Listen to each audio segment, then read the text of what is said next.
नमस्कार, भारत एट 7 में आपका स्वागत है। मैं हूं चंद्रशेखर जोशी। इस बुलेटिन में हम आपको विभिन्न राज्यों की खबरें बताते हैं, लेकिन आइए सबसे पहले आपको दिखाते हैं इस वक्त की हेडलाइंस। प्रधानमंत्री ने महाकुंभ को विकसित भारत का बताया संदेश। भव्य आयोजन को युग परिवर्तन की आहट दिया करार। गिनीज बुक में महाकुंभ के नाम 3 वर्ल्ड रिकॉर्ड दर्ज।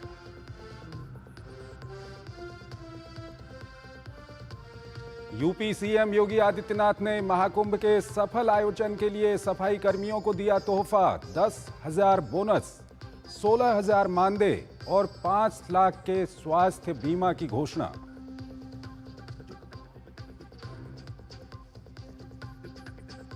केंद्रीय गृह मंत्री अमित शाह ने नानाजी देशमुख को उनकी पुण्यतिथि पर किया नमन। कहा, आपातकाल के दौरान लोकतंत्र की रक्षा में नानाजी का योगदान रहा ऐतिहासिक।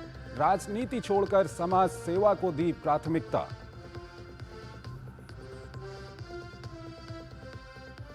मुस्तफाबाद से भाजपा विधायक मोहन सिंह बिष्ट बने दिल्ली विधानसभा के उपाध्यक्ष। आबकारी नीति से जुड़ी सीएजी रिपोर्ट पर दिल्ली विधानसभा में हुई चर्चा। दिल्ली शराब नीति पर पीएसी को सौंपी गई सीएजी रिपोर्ट।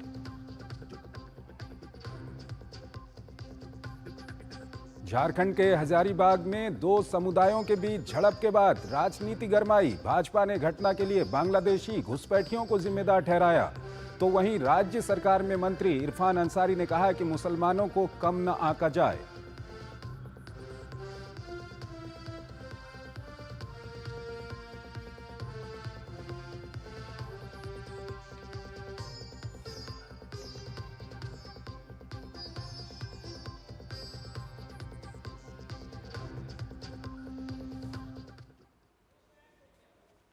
और आइए सबसे पहले आपको लिए चलते हैं हजारीबाग के झारखंड के हजारीबाग की खबर की ओर। महाशिवरात्रि के मौके पर झारखंड के हजारीबाग में 2 समुदायों के बीच झड़प के बाद राजनीति गर्मा गई है।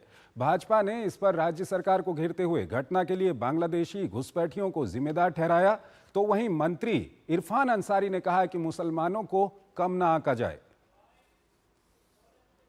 झारखंड के हजारीबाग में 2 समुदायों के बीच झड़प। उपद्रवियों ने कई वाहनों में लगाई आग, पथराव में दर्जनों घायल। इचाक के डुमरोन गांव पुलिस छावनी में तब्दील, राजनीति भी गरमाई। केंद्रीय मंत्री संजय सेठ ने घटना के लिए बांग्लादेशी घुसपैठियों को बताया जिम्मेवार। झारखंड सरकार में मंत्री इरफान अंसारी ने कहा, मुसलमानों को कम ना आका जाए। झारखंड विधानसभा में भी गूंजा हजारीबाग में झड़प का मामला। पर्व त्योहारों से लोगों की खुशियां जुड़ी होती है, लेकिन ऐसा लगता है कि झारखंड में इस पर किसी की नजर लग गई है। यहां बार बार पर्व त्योहारों पर हंगामा और विवादों का सिलसिला चल गया है, जो महाशिवरात्रि पर भी दिखा। हजारीबाग में इस पावन अवसर को भी असामाजिक तत्वों ने बेरंग बना दिया। हजारीबाग के इचाक का डुमरान गांव महाशिवरात्रि पर 2 समुदायों के बीच रण क्षेत्र बना रहा। इस दौरान जमकर पत्थरबाजी हुई, जिसमें दर्जनों लोग घायल हो गए। उपद्रवियों ने कई वाहनों को आग के हवाले कर दिया। उपद्रव बढ़ता देख पुलिस ने क्षेत्र में कमान संभाली और मामला शांत कराया। फिलहाल स्थिति नियंत्रण में है और क्षेत्र पुलिस छावनी में तब्दील है। जितने भी लोग हैं समाज में, समाज का जो भी कार्य होता है सब मिलजुल कर करें और शांतिपूर्वक सब अच्छे से हो जाए। हम लोग यही चाहते हैं कि समाज में जो शांति है वो बनी रहे। सड़कों पर हुई इस झड़प ने सत्ता के गलियारों में भी गर्माहट ला दी है। रक्षा राज्य मंत्री और रांची से भाजपा सांसद संजय सेठ ने घटना के लिए बांग्लादेशी घुसपैठियों को जिम्मेदार ठहराते हुए राज्य सरकार पर भी निशाना साधा। महाशिवरात्रि है, कौन लोग हैं जो हमेशा शांति, अमन, चैन को छीनना चाहते हैं? पूरा देश प्रधानमंत्री नरेंद्र मोदी के नेतृत्व में एक परिवार के रूप में, पूरे देश में कहीं तनाव नहीं होता है, झारखंड में हो जाता। क्यों? क्योंकि बांग्लादेशी घुसपैठी जो लगातार यहाँ की डेमोग्राफी, यहाँ का जो लॉ एंड ऑर्डर बर्बाद कर रहे हैं। इधर मंत्री और कांग्रेस विधायक इरफान अंसारी ने कहा कि विवाद को सुलझाने की दिशा में प्रयास किया गया है। हालांकि उन्होंने यह कहकर आग में घी डालने का काम किया कि मुसलमानों को कम ना आका जाए। मतलब वहाँ के मुसलमानों को ये लोग कमजोर समझ लिया है। ऐसा नहीं होना चाहिए ना। हम लोग भी जाएंगे, जांच करेंगे, हम लोग देखेंगे, जो गलती किया उस पर कार्रवाई करेंगे। भाजपा के हजारीबाग अंतर्गत बरकट्ठा विधायक अमित कुमार यादव ने इरफान अंसारी के बयान पर पलटवार किया है। उन्होंने गुरुवार को विधानसभा में यह मामला उठाते हुए कहा कि शांति बहाल करने के बजाय सरकार के मंत्री इरफान अंसारी अनलगर बयानबाजी कर रहे हैं। तो सरकार को शांति बहाल करना चाहिए। माननीय इरफान जी वहाँ पे सभी हिंदुओं को आरएसएस और बीजेपी का गाली दे रहे हैं। यहाँ पे हजारीबाग में इस उपद्रव के लिए जिम्मेदार तत्वों को पुलिस चिन्हित करने में जुटी है। सीसीटीवी फुटेज खंगाले जा रहे हैं। यह भी बताया जा रहा है कि कई शरारती तत्व इस घटना के बाद से फरार हैं। हाल के दिनों में झारखंड में पर्व त्योहारों के समय झड़प आम बात हो गई है। रामनवमी जुलूस को लेकर हजारीबाग की देश भर में विशिष्ट पहचान है। यहाँ महाशिवरात्रि की भी भव्य तरीके से आयोजन की परंपरा रही है, लेकिन इस बार यहाँ हिंसक झड़प की वजह से क्षेत्र में सामाजिक समरसता का माहौल तार तार होता दिखा। डीडी न्यूज के लिए विकास के साथ मैं दिवाकर कुमार। और अब हम आपको लिए चलते हैं मध्य प्रदेश की ओर और काफी अच्छी खबर है आपके लिए। अगर आप रील बनाने का शौक रखते हैं तो ये शौक अब आपको लखपति बना सकता है। दरअसल मध्य प्रदेश सरकार की ओर से ये घोषणा की गई है। घोषणा के तहत आपको स्वच्छता संदेश देती हुई रील बनानी होगी और 15 अप्रैल तक गांव में कचरे से जुड़ी जागरूकता पर रील बनाकर सरकार की ओर से जारी किए गए लिंक पर अपलोड करना होगा। रील बनाओ 2 लाख का इनाम पाओ। रील बनाने पर मध्य प्रदेश सरकार देगी पैसा। स्वच्छ एमपी रील प्रतियोगिता की घोषणा। 15 अप्रैल तक गांव में कचरे से जुड़ी जागरूकता पर रील बनाना होगा। सर्वश्रेष्ठ 5 रील को दिया जाएगा नकद पुरस्कार। मध्य प्रदेश में अब राज्य सरकार रील बनाने पर युवाओं को पैसे देगी। रील प्रतियोगिता के तहत सरकार युवाओं को 2 लाख रुपए तक की प्रोत्साहन राशि देगी। दरअसल राज्य सरकार की तरफ से स्वच्छ एमपी रील प्रतियोगिता की घोषणा की गई है। इसके लिए प्रतिभागियों को 15 अप्रैल तक गांव में कचरे से जुड़ी जागरूकता पर रील बनाकर सरकार द्वारा निर्धारित लिंक पर अपलोड करना होगा। पंचायत और ग्रामीण विकास मंत्री प्रहलाद सिंह पटेल ने प्रतियोगिता की घोषणा करते हुए कहा कि प्रदेश भर से प्राप्त रीलों में से सर्वश्रेष्ठ 5 प्रतिभागियों को नकद पुरस्कार दिया जाएगा।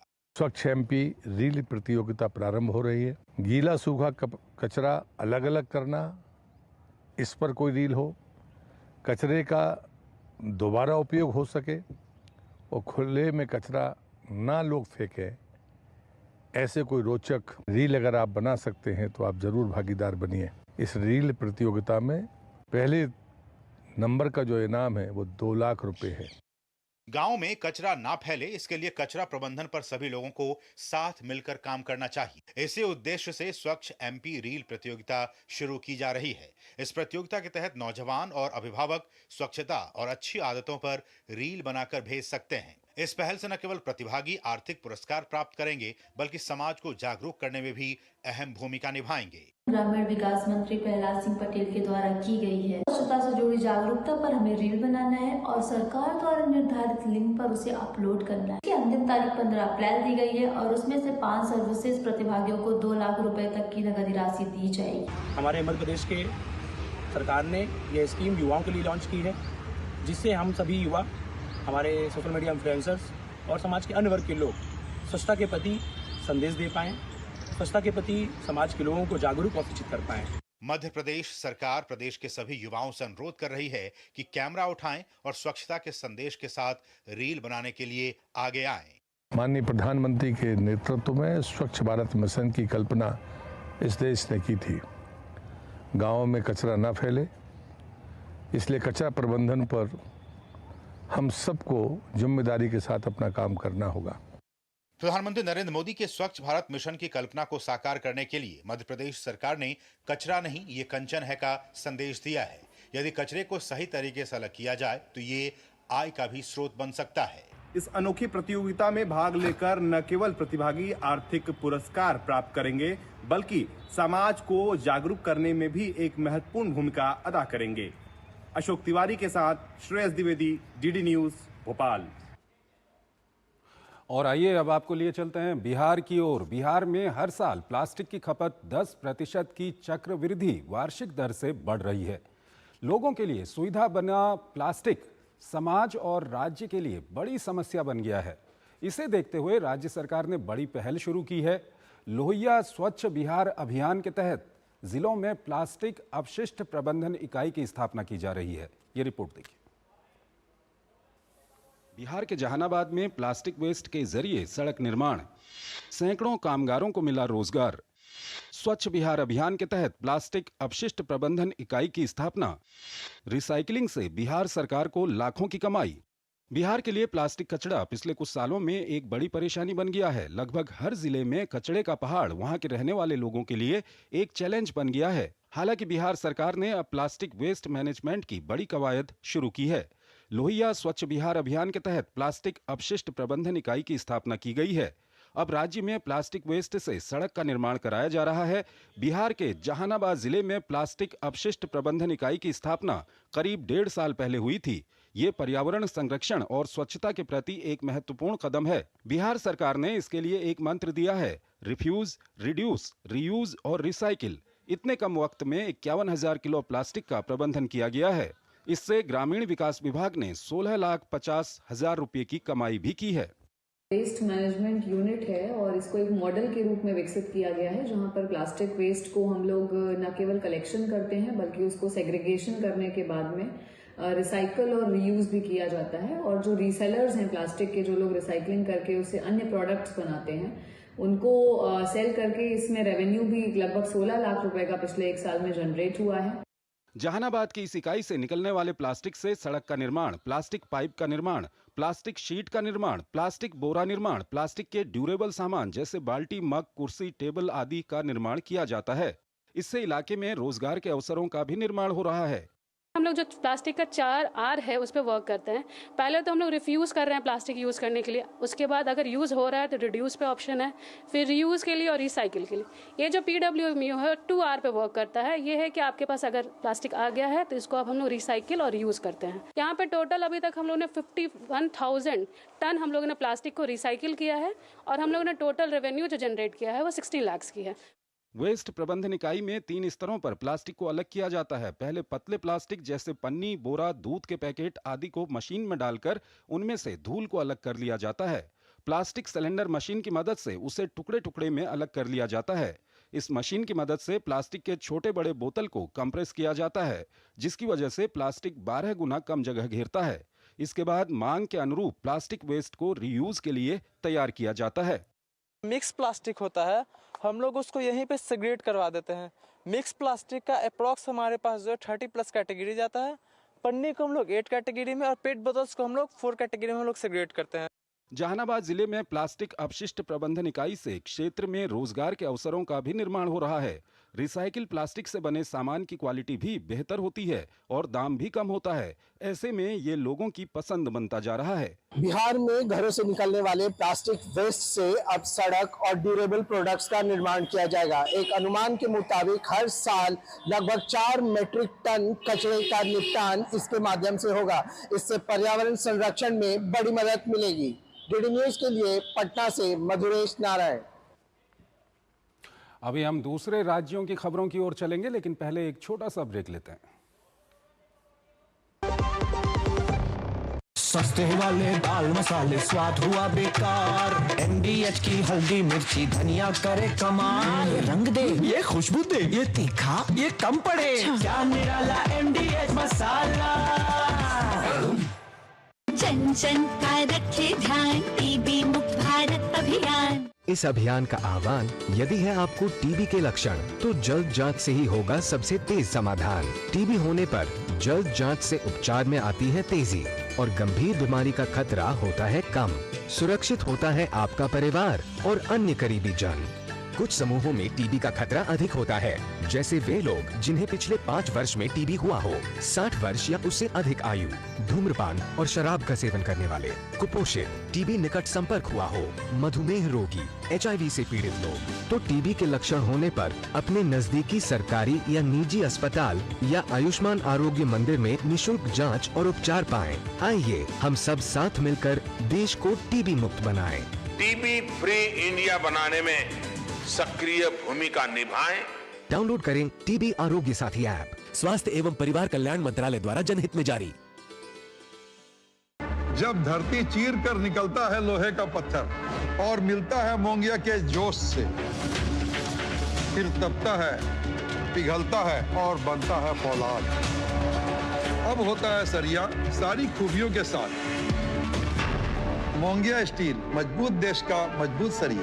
तो अपने सोने को काम पे लगाइए, आज ही कॉल कीजिए 1-800-313-1212 पर।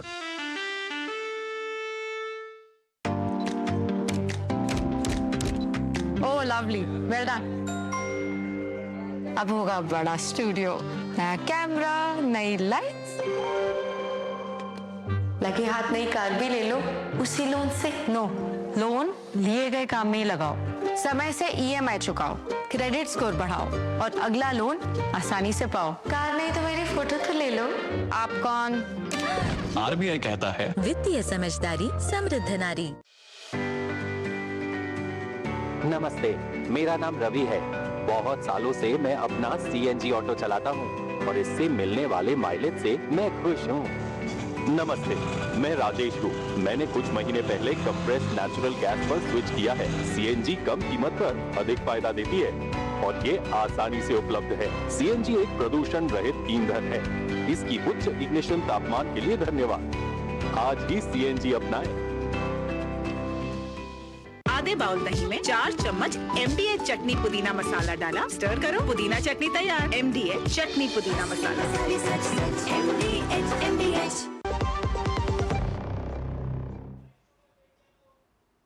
स्वागत है आपका। ब्रेक के बाद अगली खबर राजस्थान से है। राजस्थान में रीट अभ्यर्थियों के लिए 5 दिन रोडवेज बसों में फ्री सफर की व्यवस्था की गई है। अभ्यर्थी परीक्षा से 2 दिन पहले और 2 दिन बाद कुल 5 दिन तक रोडवेज बसों में फ्री यात्रा कर सकते हैं। रीट एग्जाम को लेकर 1731 सेंटर बनाए गए हैं और 14 लाख अभ्यर्थी इसमें शामिल होंगे। राजस्थान में 5 दिन रोडवेज बस यात्रा फ्री, 5 स्पेशल ट्रेन का भी होगा संचालन। राजस्थान में रीट की परीक्षा देने वालों के लिए रोडवेज बस में यात्रा होगी फ्री। अभ्यर्थियों के लिए प्रदेश भर में 1700 से अधिक सेंटर बनाए गए। राजस्थान में 5 दिन तक रीट की परीक्षा देने वालों के लिए रोडवेज बस में यात्रा फ्री रहेगी। इस दौरान अभ्यर्थियों से बस में सफर का किराया नहीं लिया जाएगा। रीट परीक्षा के लिए रेलवे की तरफ से भी विशेष तैयारी की गई है। परीक्षा देने वाले अभ्यर्थियों के आसान आवागमन सुनिश्चित करने के लिए रेलवे स्पेशल ट्रेनें चला रहा है। जानकारी के मुताबिक इस बार रीट की परीक्षा के लिए 14 लाख से ज्यादा आवेदन आए थे।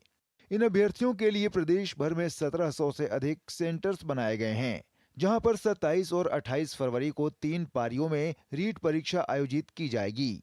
परीक्षा को लेकर माध्यमिक शिक्षा बोर्ड की तरफ से तैयारी भी पूरी कर ली गई है। इस बार सर्विलांस के स्ट्रॉन्ग सिक्योरिटी फीचर्स हमने रखे हैं, जिसमें कि CCTV कैमरा से सर्विलांस है, जो पहली बार इतनी अधिक संख्या में लाइव कैमरा यहाँ बोर्ड के कंट्रोल रूम में, रीट कार्यालय के कंट्रोल रूम में हम देख पा रहे हैं।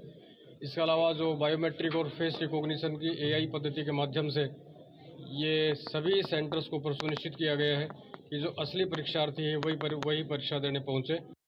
रीट परीक्षा देने आ रहे अभ्यर्थियों के लिए रोडवेज में बसों में फ्री सफर की सुविधा दी गई है। वहीं रेलवे की ओर से रीट परीक्षा के लिए 5 स्पेशल ट्रेनों की व्यवस्था की गई है। परीक्षा में लाखों परीक्षार्थियों की आने की संभावना है और इसको ध्यान में रखते हुए उत्तर पश्चिम रेलवे द्वारा भी परीक्षा स्पेशल ट्रेनों का संचालन किया जा रहा है। 4 जोड़ी ऐसे परीक्षा स्पेशल ट्रेनों का संचालन किया जा रहा है, जो कि राजस्थान के विभिन्न भागों को कवर करेगी, ताकि अधिक से अधिक परीक्षार्थी इस स्पेशल ट्रेनों की सुविधा का लाभ उठा सके। परीक्षा देने आए अभ्यर्थियों ने भी परीक्षा को लेकर किए गए बंदोबस्त की सराहना की है। उनका कहना है कि इस बार सरकार ने परीक्षा को लेकर पुख्ता इंतजाम किए हैं। पेपर की जहाँ तक व्यवस्था की बात करें बहुत अच्छी थी, स्टाफ भी बहुत अच्छा था आगे का, और जो वर्तमान में पिछली बार नहीं था, अब की बार बायोमेट्रिक ऑप्शन था, वो भी बहुत अच्छा था। एग्जाम 1 नंबर बढ़िया गया, अच्छा पेपर था, सब अकॉर्डिंग टू लेवल थे, कोई हार्ड नहीं था, ज्यादा मुश्किल कुछ भी नहीं था। बस गवर्नमेंट जितनी भी बसें थी वो सरकार की तरफ से फ्री कर दी गई, जिसमें ज्यादा भीड़ भी नहीं थी, व्यवस्था अच्छी है। इस बार रीट परीक्षा में 5 ऑप्शन मिलेंगे। अगर कोई अभ्यर्थी 5 ऑप्शंस में से कोई भी नहीं चुनता है तो नेगेटिव मार्किंग की व्यवस्था होगी और नंबर काटे जाएंगे। राजस्थान में 2 दिवसीय रीट परीक्षा का आयोजन किया गया, जिसमें 14 लाख से अधिक छात्र अपना भाग्य आजमा रहे हैं। इसको लेकर प्रशासन भी मुस्तैद है। प्रशासन ने अतिरिक्त बसों का संचालन शुरू कर दिया है और इसके लिए जो छात्र हैं वह निःशुल्क यात्रा कर सकेंगे। जो विभाग है और जो पुलिस महकमा है वो नकल माफियाओं पर नकेल कसने के लिए पूरी तरह मुस्तैद है। कैमरा पर्सन राकेश पटेल के साथ मोहम्मद अतीक, DT न्यूज़, जयपुर। और अगली खबर की ओर चलते हैं। यूरोपीय कमीशन की अध्यक्ष उर्सुला वॉन डेर लियन अपनी 2 दिवसीय भारत यात्रा पर हैं। उर्सुला ने विदेश मंत्री डॉक्टर एस जयशंकर से मुलाकात की। भारत दौरे पर आई उर्सुला की यात्रा के एजेंडे में मुक्त व्यापार समझौता समेत अन्य मुद्दे शामिल हैं। साथ ही भारत यूरोपीय संघ रणनीतिक साझेदारी को रक्षा प्रौद्योगिकी और ऊर्जा सहयोग जैसे नए क्षेत्रों तक विस्तारित करने पर भी चर्चा होने की संभावना है। एक और छोटा सा ब्रेक। आज दही बड़ा खाने का मन है। वाह क्या स्वाद है। असली स्वाद तो MDH दही बड़ा रायता मसाले से ही आता है।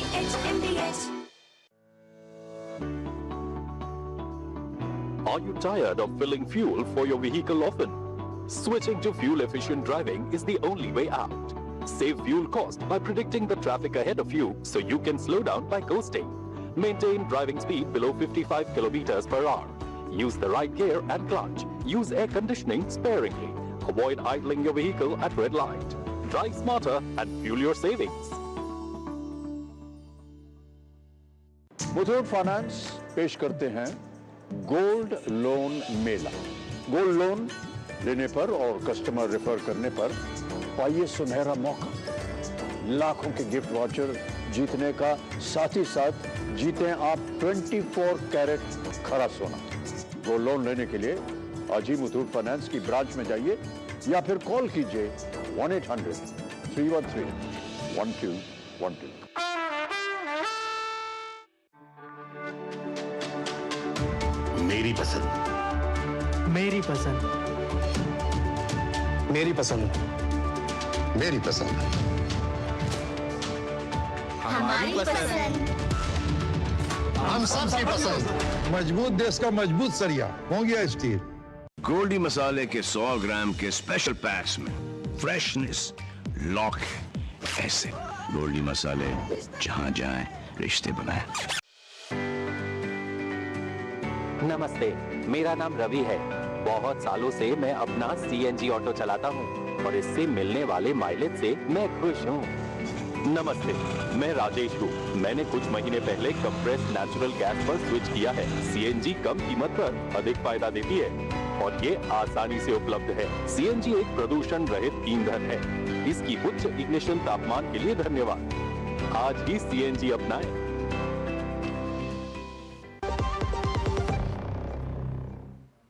स्वागत है आपका ब्रेक के बाद। प्रयागराज महाकुंभ 2025 का समापन हो चुका है। देश और दुनिया से करोड़ों करोड़ की संख्या में श्रद्धालु महाकुंभ क्षेत्र पहुंचे। इस आयोजन ने अपशिष्ट प्रबंधन, नदी संरक्षण और पर्यावरण अनुकूल प्रथाओं को लेकर नए वैश्विक मानक स्थापित किए हैं। आप ये रिपोर्ट देखिए और हमारी पूरी टीम को इजाजत दीजिए। नमस्कार।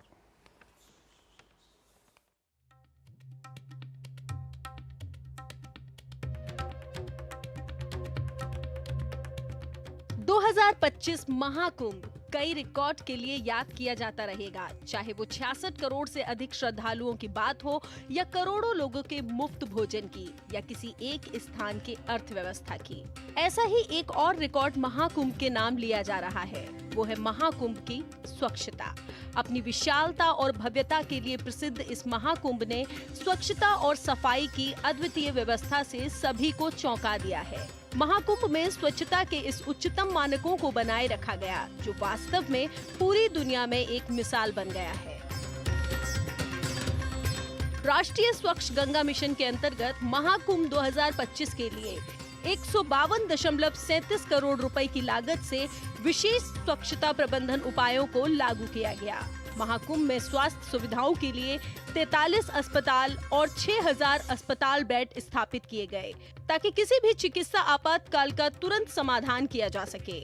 इसके अतिरिक्त 10,200 स्वच्छता कर्मियों और 1,800 गंगा सेवा दूतों को महाकुंभ के पूरे क्षेत्र में स्वच्छता बनाए रखने के लिए तैनात किया गया। इन कर्मियों ने घाटों, संगम क्षेत्र और मेला स्थल की सफाई में महत्वपूर्ण भूमिका निभाई।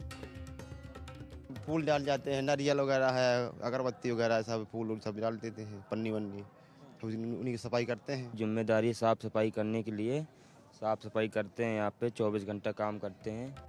महाकुंभ में मेला परिसर को 22,000 स्वच्छता कर्मियों ने कचरा मुक्त रखने में दिन रात मेहनत की। प्लास्टिक प्रदूषण को रोकने के लिए कड़े प्लास्टिक प्रतिबंध लागू किए गए एवं हजारों बायो शौचालय और स्वचालित कचरा निपटान इकाइयां स्थापित की गई, जिससे कचरे के कुशल निपटान को सुनिश्चित किया गया।